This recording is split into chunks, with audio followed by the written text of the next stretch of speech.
భారత రాష్ట్ర సమితిలో ఇంతకాలం నివురుగప్పిన నిప్పులా ఉన్న అసంతృప్తి వెలుగులోకొచ్చింది. కల్వకుంట్ల కవిత పార్టీ అధ్యక్షుడు కేసీఆర్ కు లేఖ రాశారని కొంతకాలంగా ప్రచారం జరుగుతోంది. ఇప్పుడు ఈ లేఖ వెలుగులోకొచ్చింది. ప్లీనరీ తర్వాత కవిత కేసీఆర్ కు లేఖ రాశారు. లేఖలో పాజిటివ్ అంశాల గురించి చెప్పినా అత్యధికం నెగిటివ్ అంశాలే ఉన్నాయి. వరంగల్ సభలో కేసీఆర్ స్టేజ్ పైకి వచ్చే ముందు సీనియర్ నేతలు మాట్లాడి ఉండాల్సిందని, 2001 నుంచి మన పార్టీలో ఉన్నవారు ప్రసంగిస్తే బావుండేదని లేఖలో పేర్కొన్నారు.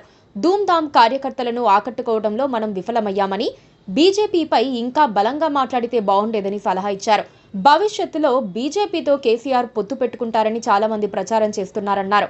నేను కూడా బీజేపీ వల్ల చాలా ఇబ్బంది పడ్డాను డాడీ, బీజేపీని ఇంకొంచెం టార్గెట్ చేయాల్సిందేమో డాడీ అని కవిత లేఖలో పేర్కొన్నారు. మొన్న ఎమ్మెల్సీ ఎన్నికల్లో మనం పోటీ చేయకుండా బీజేపీకి మద్దతిచ్చామన్న మెసేజ్ కాంగ్రెస్ బలంగా తీసుకెళ్లిందని తెలిపారు.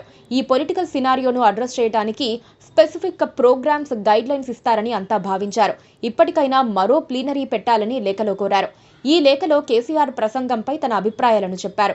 కొన్ని అంశాలు బావున్నాయని చెప్పినా కొన్ని అంశాలను విస్మరించటంపై ప్రశ్నించారు. బీజేపీపై 2 నిమిషాలు మాట్లాడటం అనుమానాలకు తావిస్తోందన్నారు. వక్ఫ్ బిల్లుపై మాట్లాడి ఉంటే బావుండేదని, అలాగే బీసీ రిజర్వేషన్ల అంశంపై మాట్లాడి ఉంటే బావుండేదన్నారు. పహల్గాం మృతులకు నివాళి అర్పించడం బావుందన్నారు. కాంగ్రెస్ ఫెయిల్ అని చెప్పిన తీరు బావుందని, అలాగే రేవంత్ రెడ్డి పేరు తీసి తిట్టకపోవటం కూడా చాలా మందికి నచ్చిందన్నారు. రేవంత్ రెడ్డి తిడుతున్నా తిరిగి తిట్టలేదన్నారు. లేఖలో ప్లీనరీపై పాజిటివ్, నెగిటివ్ ఫీడ్బ్యాక్ అని పేర్కొన్నారు. అయితే బయటకు రావాల్సిన లేఖ భాగాలు కూడా ఉన్నాయని అంటున్నారు. పార్టీ ఆవిర్భావ దినోత్సవ సభలో బీజేపీ ప్రభుత్వంపై మరింత తీవ్రంగా విమర్శలు చేయాల్సిందని, పార్టీ బలహీనంగా ఉన్నట్లు కనిపించిందని కవిత లేఖలో పేర్కొన్నట్లుగా తెలుస్తోంది. అంతర్గత విభేదాలు, కుటుంబ రాజకీయాలు పార్టీలో తనకు తగిన ప్రాధాన్యత లభించటం లేదని, కేవలం కేటీఆర్ కు మాత్రమే ప్రాధాన్యత ఇస్తున్నారని, పార్టీలోని అంతర్గత రాజకీయాలపై ఆమె అసంతృప్తి వ్యక్తం చేసినట్లు తెలుస్తోంది. పార్టీ ఆస్తులు, నాయకత్వం కేవలం ఒకరిద్దరికే పరిమితమవుతున్నాయని ఆవేదన చెందారని అంటున్నారు. మహిళా సమానత, సామాజిక తెలంగాణ లక్ష్యాల వైఫల్యం, బీఆర్ఎస్ 10 ఏళ్ల పాలనలో మహిళా సమానత సాధించటంలో, సామాజిక తెలంగాణ లక్ష్యాలను పూర్తి చేయటంలో విఫలమైందని కవిత తన లేఖలో విమర్శించినట్లుగా తెలుస్తోంది.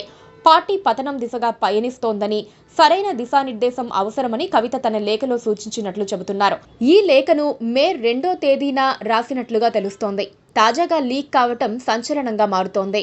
కొంతకాలంగా పార్టీలో తనకు ప్రాధాన్యత లేదని, తనను పక్కన పెట్టారని కవిత భావిస్తున్నట్లుగా ప్రచారం జరుగుతోంది. పార్టీ ప్లీనరీ విషయంలోనూ కవితకు పెద్దగా ప్రాధాన్యం దక్కలేదు. పైగా వేదికపై మాట్లాడే అవకాశం కూడా రాలేదు. ఈ కారణంగా కవిత మనస్తాపానికి గురయ్యారని అంటున్నారు.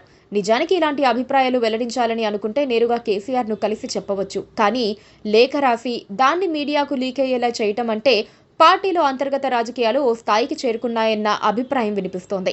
కొంతకాలంగా కవిత గురించి సోషల్ మీడియాలో విస్తృత ప్రచారం జరుగుతోంది. దానికి ఈ లేఖ బలంగా మారుతోంది. ఓవైపు కాళేశ్వరం కమిషన్ నోటీసులు, మరోవైపు పార్టీలో విభేదాలను కేసీఆర్ డీల్ చేయాల్సి ఉంది. Please subscribe to KTV Telugu. KTV Telugu. KTV Telugu. KTV Telugu channel.